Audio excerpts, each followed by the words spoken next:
Alright, welcome everybody. As you can see by looking around me, it is still dark. I am still working third shift, so I do have to keep my voice a little bit lower than normal.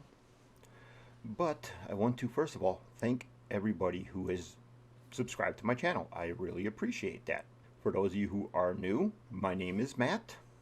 This is the Gaming Corner. And recently I have been doing challenges. A lot of people call them challenges, but it's kind of like starting a game collection with just $100. It is hard to do, as you can see behind me by my Genesis collection back there. It's technically not easy to do if you're trying to do complete in-box collections. But as I said in my December video, starting in January, I will try to concentrate physically on just one system instead of doing multiples.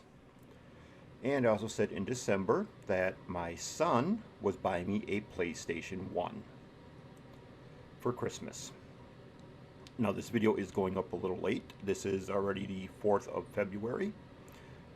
Working third shift, I do have to decide when I can do videos and that. So these were the games I picked up in January. But first things first, let's talk about which PlayStation my son got me.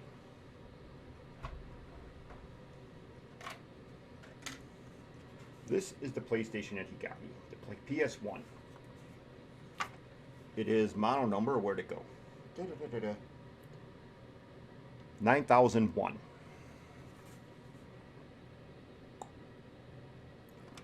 He got it off of eBay. Everything works fine on it. Alright, so my son, when he got me that PlayStation, he had an extra memory card.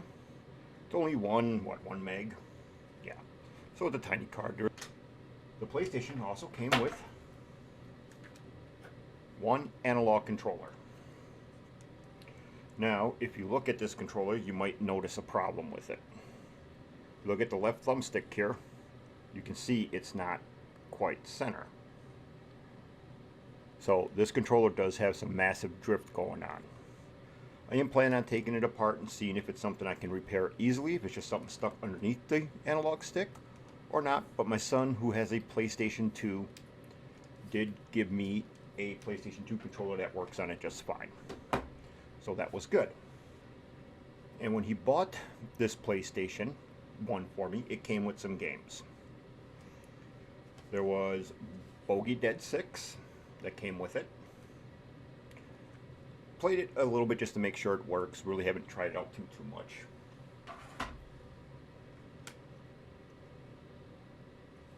Thunderstrike 2. Now this one I did try out. This one is a lot of fun. I don't know if you're going to see any gameplay footage because right now this PlayStation is hooked up to that TV back there. So I don't know if you're going to see any gameplay footage yet. But Thunderstrike 2, if memory serves me right, there is a Thunderstrike 1 that's on the Sega CD. I need to double check on that because if there is, I have to get it. This is the only game that did not have the correct box with it.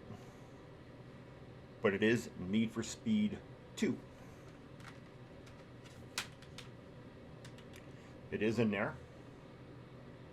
So that is good. It actually came with the manual for Need for Speed High Stakes, which was kind of weird. But considering that I am a huge fan of the Need for Speed High Stakes game, my son had to make sure I got that. So I got Need for Speed High Stakes. This is majorly different than the PC version, though. But I'm still enjoying the hell out of it. Last one it came with it, which I still have not tried, is a classic. Q*bert. Love this in the arcades, on the Atari, stuff like that. Loved it back then. Still haven't tried it yet because I've been more interested in playing my Need for Speed.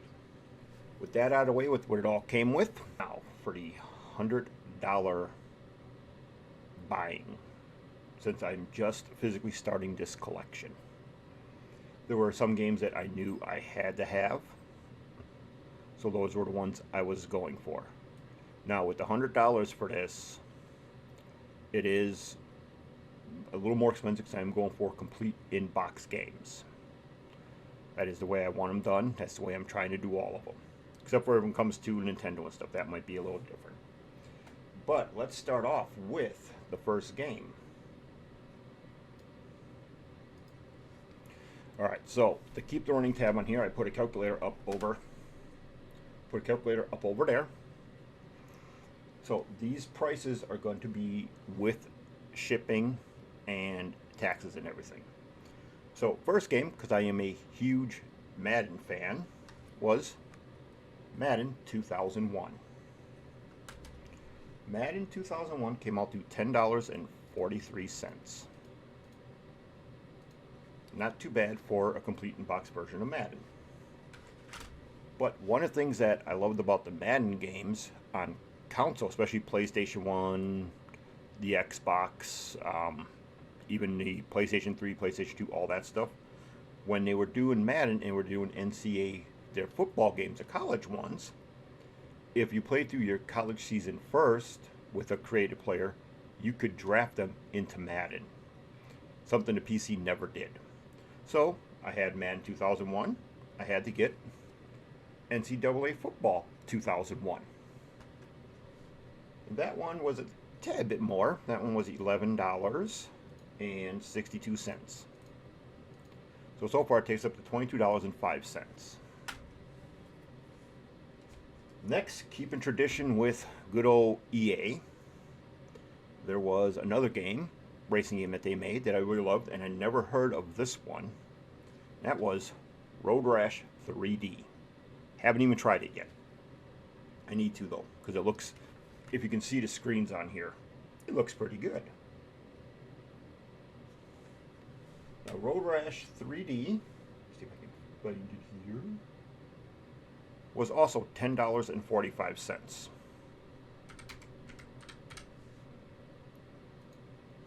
That so far took us up to $32.59. Still not bad. Alright.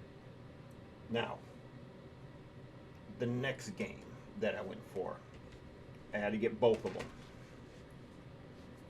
The first one, which I find weird they put in this big of a box, is Gran Turismo 1. Why would you put a, where'd it go? It says on here, one disc, a single disc, in a box that's meant to hold multiple CDs. Why would you do that?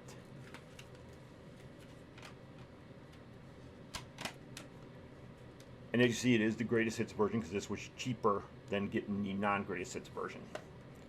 And I am very, very impressed with this game. Now, this one did cost me a little bit more. This one cost me $31.65? $31.63.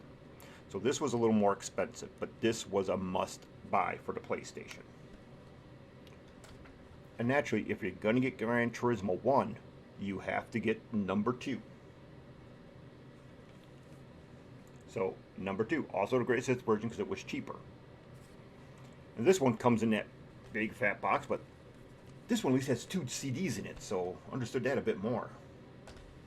Now, Gran Turismo 2 was actually cheaper than 1, believe it or not. It was a whopping $11.39. Tried to figure that out. Alright, so the next game I bought in that list, and happens to be the one that took the longest to get, the reason why I couldn't make the video right away. I heard about this game. I was looking at buying the PC version. Didn't pick it up. Didn't realize that Rockstar made it. But I was watching another guy's video talking about some good games on the PlayStation. This is one of them he mentioned, so I went and looked it up afterwards. That is The Italian Job. This is what it took me the longest to get my hands on. Shipping was the longest. It said complete, so that's cool. Only thing that I found weird with this one is how choppy it runs on the PlayStation. I don't know if that's an actual issue with it or not, because I did at least fire it up to make sure it works. This one wasn't too expensive. It was $10.22. Yeah, 22 cents. So that left me with one final game to get my hands on. And as I said, I love Need for Speed games. And there are quite a few on the PlayStation that I can get hold of that at least I know on the PlayStation will work. I don't have to do anything fancy like you have to sometimes with the computer versions of them. And this is also a greatest hits one.